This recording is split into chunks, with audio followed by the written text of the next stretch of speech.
लीलावती है और लीलो के नाम कम से कम ये होता है कि 80-90 आ गई ना, तो उसकी 7 जनरेशन में जाके ठीक होगी उसमें।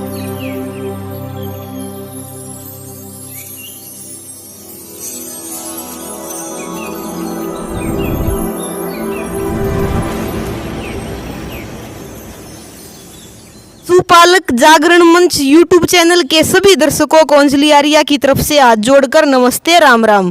आज की जो हमारी वीडियो है, यह वीडियो है मदीना गांव से, जिला रोहतक हरियाणा से। तो हमारे साथ हैं अजय भैया। अजय भैया से जानेंगे हम। अजय भैया के पास बहुत ही सुंदर गोधन है। तो नमस्ते भैया जी। नमस्ते बे अंजलि आर्या, और आप सभी के जितने भी सब्सक्राइबर हैं उन सभी को मेरी तरफ से हाथ जोड़कर राम राम और जय गौ माता, जय गोपालक।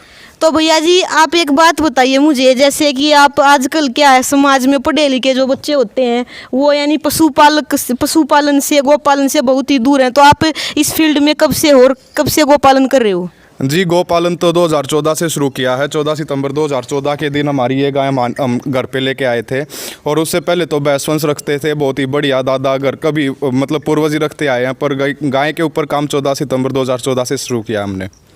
तो भैया, जब आप ये गाय लेके आए तो ये कौन से ब्यात में थी? ये उस टाइम पर पहले इलेक्ट्रिशियन में हम ये गाय लेके आए थे, और ये 6-7 महीने की बाखड़ी गाय थी। अच्छा भैया जी, यानी दूसरे टाइम ब्याने वाली थी और 6-7 महीने की। प्रेग्नेंट भी हमारे घर पे आके ही हुई है। अच्छा भैया जी। हाँ।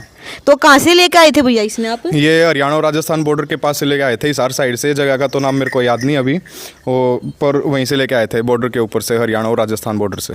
तो भाई साहब, आपने इसका कोई नाम वगैरह भी रखा है? हाँ, इसका नाम लीलावती है, और लीलो के नाम से इसको सभी जानते हैं जितने भी यूट्यूबर्स हैं। तो भाई साहब, एक बार आप इसकी थोड़ी डिटेल दीजिए मेरे को। ये अब की बार 8वीं बार बच्चे को जन्म देगी, और इसका मेन पीक पे जो दूध रहता है वो इसका रहता है 18-19 kg के आसपास। और हर साल हर बच्चा कि ये कह देते हैं गाय नई नहीं होती, वो कुछ हमारी दिक्कत रहती है जो गाय नहीं रुकती है। बाकी इतनी शरीफ गाय होती है ये, चाहे कोई भी गाय है, इसको लगा लो। ये हम 2 महीने के आसपास इसको ड्राई करते हैं, खुद छोड़ते हैं, क्योंकि पीक पे जो इसका ज़्यादा दूध होता है, तो अगर हम उसको ड्राई नहीं करेंगे टाइम से, तो वो अगली बार उतना दूध नहीं रिकॉर्ड करवा पाएगी। हाँ भाई, कम से कम ये होता है कि 80-90 दिन से तो गाय हो या चाहे भैंस हो में ड्राई करनी पड़ जाती है। तो भैया जी, आप ये बताइए कि इसने कौन कौन से कंपटीशन में पार्टिसिपेट किया, और उसकी यानी इस गौ माता की वहाँ कौन कौन सी पोजीशन आई? अच्छा, अब तक टोटल हम इसको 8 या 9 जगह पार्टिसिपेट करवा चुके हैं इसको। सबसे पहले हम इसको लेकर गए थे जज्जर, जो गवर्नमेंट लेवल के ऊपर जो प्रदर्शनी होती है राज्य स्तरीय, उसमें लेकर गए थे। उधर इसने मिल्क ब्यूटी में हमने पहली बार ही लगाई थी, इसने 2nd पोजीशन प्राप्त की थी। उसके बाद जो गवर्नमेंट की ओर तरफ से प्रदर्शनियाँ लगती हैं, जो जिसमें मतलब हाई टॉप ब्रीड क्वालिटी ही मंगवाई जाती है गवर्नमेंट की तरफ से, तो गन्नौर हुई थी वो 2019 में, उससे कोविड टाइम से पहले की बात है ये।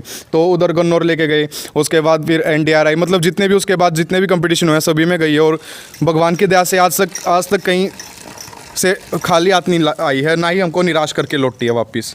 तो भैया, अब तक इसने कितना इनाम राशि जीत लिया, आपको कुछ आइडिया हो तो बताइए। मतलब अब तक जहाँ तक मेरा अनुमान है, इसने 2.5 से लेकर 3 लाख के बीच में इनाम राशि हमें प्राप्त करवा दी अब तक। अच्छा भैया जी, तो आप जैसे गांव में जो HLDB की संस्था है हरियाणा सरकार की, जो निवास या मिल्क कंपटीशन का जो आयोजन करती है, उसमें भी पार्टिसिपेट किया है? हाँ, उसमें हम गाय को पार्टिसिपेट करवा चुके हैं, और इसने वहाँ पर 18 से ऊपर ही अबोव रहा है, 18 किलो से ऊपर का दूध रिकॉर्ड करवाया इसने वहाँ पे।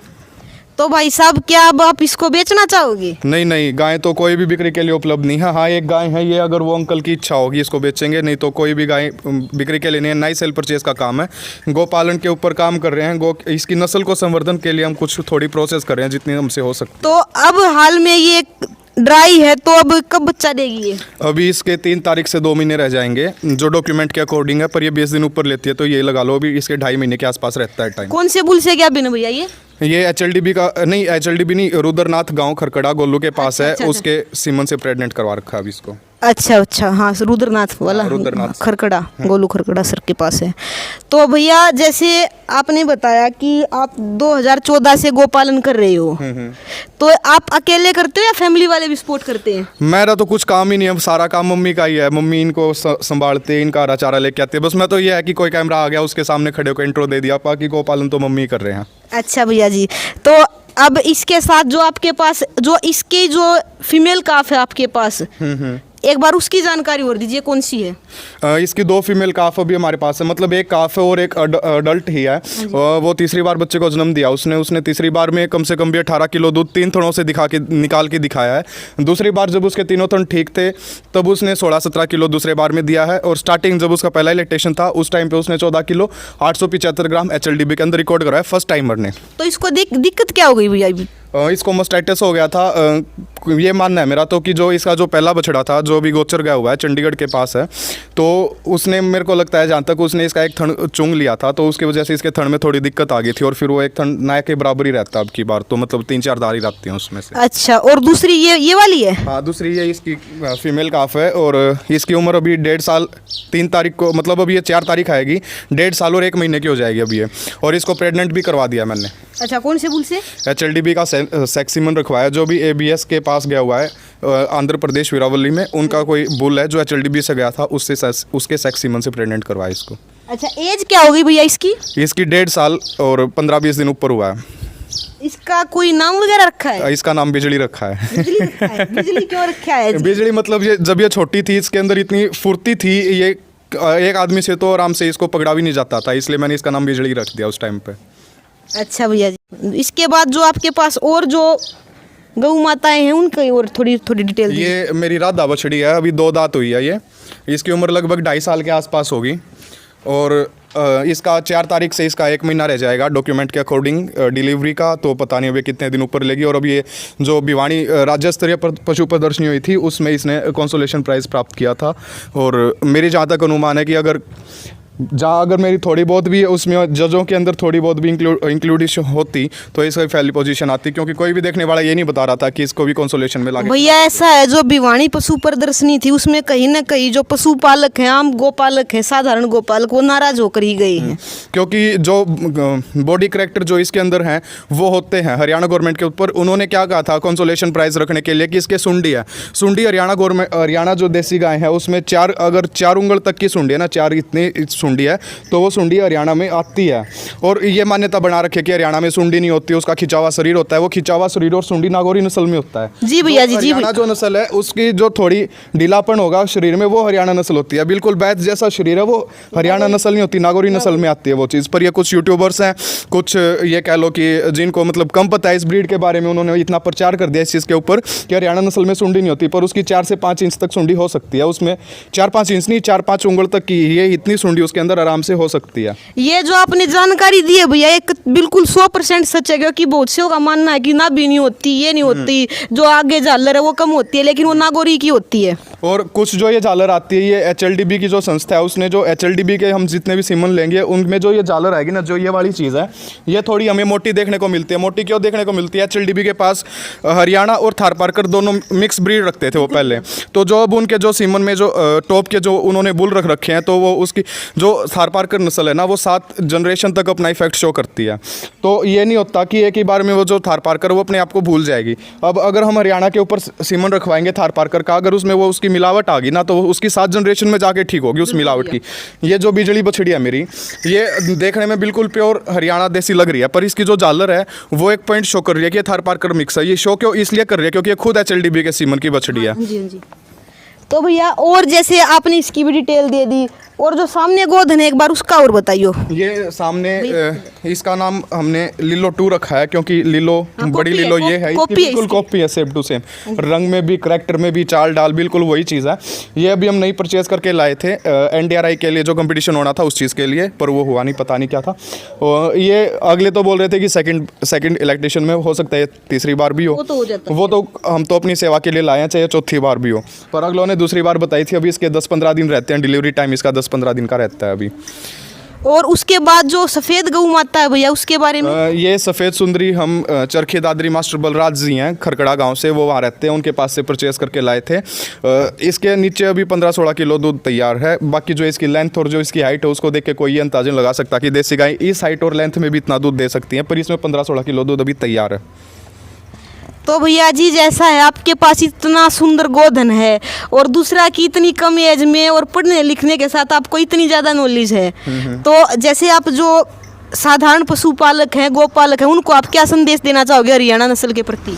मैं तो यही कहूँगा कि हरियाणा नस्ल, हाँ कुछ यूट्यूबर्स हैं जो कहते हैं हरियाणा नस्ल दूध नहीं देती, ये होता है वो होता है। हरियाणा नस्ल दूध दे सकते हैं अगर उसके ऊपर अच्छे से संवर्धन का कार्य किया जाए। अगर कोई HLDB को मान्यता नहीं दे रहा तो वो अपने खुद के बुल तैयार करे गांव में। अगर खुद का बुल है अपना, अब ये देख लो कि एक एक गांव इतना बड़ा होता है, उसमें एक अच्छा ढंग का नंदी में देखने को नहीं मिलता। मतलब ये जो HF के क्रॉस के ये बछड़े तो बहुत मिल जाएंगे, पर एक अच्छी नस्ल का जो हरियाणा नंदी है वो कहीं भी देखने को नहीं मिलेगा। मैं खुद मेरे गांव का एग्जांपल दूं, इतना बड़ा गांव है, 1-2 इसमें पंचायत हैं और 14-15 हज़ार के समथिंग इसमें वोट भी हैं, पर एक भी ऐसा नंदी नहीं हरियाणा नस्ल का जो मतलब ये हाँ टू ब्रीड हो। एक नंदी है वो बूढ़ा हो चला है तो उसके कोई वो ब्रीडिंग लायक रहा भी नहीं। तो मैं गाँव वालों से भी और जो बाहर मेरी वीडियो देख रहे हैं गाँव वाले, उनसे भी यही विनती करूंगा मैं कि वो एक अच्छा, अगर अपने नस्ल संवर्धन के ऊपर काम करना चाहते हैं कि हरियाणा नस्ल दूध, गौ माता तो इसको सभी बोल देते हैं, पर इसके ऊपर अगर उस माता के दर्जे से अगर इसको कोई देखे ना तो ये नस्ल किसी भी नस्ल से कम नहीं है। मैं तो यही कहूँगा। बिल्कुल सही बोला भैया आपने। भैया एक और क्वेश्चन है मेरा कि जैसा है आपने बताया कि 8वीं बार ये बच्चा देगी, तो इसके जो और काफ थे, आपने कोई काफ इसका सेल भी किया है? नहीं, आज तक कोई काफ मैंने इसका सेल नहीं किया है। इसने अभी तक 2 ही बछड़ियों को जन्म दिया। इस बार जो इसके नीचे बछड़ी थी वो 12-13 दिन के होने के बाद एक्सपायर होगी। कुछ हमारी गलती, हमें उस फीवर के बारे में पता नहीं था जो कि गाय के अंदर होता है। 10-12 दिन का अगर बछड़ा है तो उसमें एक बार फीवर होता है, अगर उस चीज़ की किसी को नॉलेज हो, हमें तो तब तक थी नहीं। और तब उस चीज़ का उसके बारे में पता चला, उसकी कंडीशन ज़्यादा वीक हो गई थी, उसका हमने इलाज करवाने की कोशिश की तो फिर उसकी वो एक्सपायर हो गई थी। उसके अलावा इसने अभी तक 4 या 5 इसने मेल काफ दिए हैं जो अलग अलग गौशाला में जाकर एक अच्छे नंदी का काम कर रहे हैं। तो भैया थोड़ा उन गौशालों के बारे में भी थोड़ा बताइए हमें, कौन कौन सी गौशाला? मेरे को जहाँ तक नॉलेज है, वैसे की गौशाला में छोड़ के आए थे। जींद गौशाला वाले लेके गए थे और 1-2 गौशाला और हैं जिनका भी मेरे को ध्यान नहीं है कौन तो कौन सी भैया हैं। कैसे आपने? और एक बछड़ा जो गोचर गया हुआ है मेरा, वो नितेश भाई, पता नहीं कुछ ऐसा ही नाम है, वो काम करते हैं गायों के ऊपर। मतलब जो टू ब्रीड गाय हैं और जिनका दूध मतलब 15 किलो से ऊपर दूध है हरियाणा का, या फिर कोई भी और जो देसी नस्ल है उसके नंदी तैयार करते हैं। तो अभी मेरा एक बछड़ा पिछले साल गोचर भी गया है और उनसे बात भी हुई थी। निंदाना गाँव से सारंग भाई हैं, हाँ, उन्होंने ही वो बछड़ा वहाँ भिजवा रखा है। तो सारंग भाई भी बता रहे थे कि उसको गोचर है या चंडीगढ़ जहाँ भी है, मेरे को गोचर ही है। तो वो बछड़ा, वो ये बोल रहे हैं कि आगे चल के उससे सेक्स सीमन के ऊपर उसका काम लिया जाएगा, उसके सीमन बनवाए जाएंगे। चलो बहुत अच्छी बात है भैया। तो अंत में मैं यही कहना चाहूँगी कि जैसे देखिए पढ़े लिखे होने के साथ साथ भैया इतनी कम एज में इतना अच्छा काम कर रहे हैं, तो सभी अंत में सभी गोपालकों से मेरी यही विनती है कि अपने घर एक देसी गाय जरूर रखें। धन्यवाद।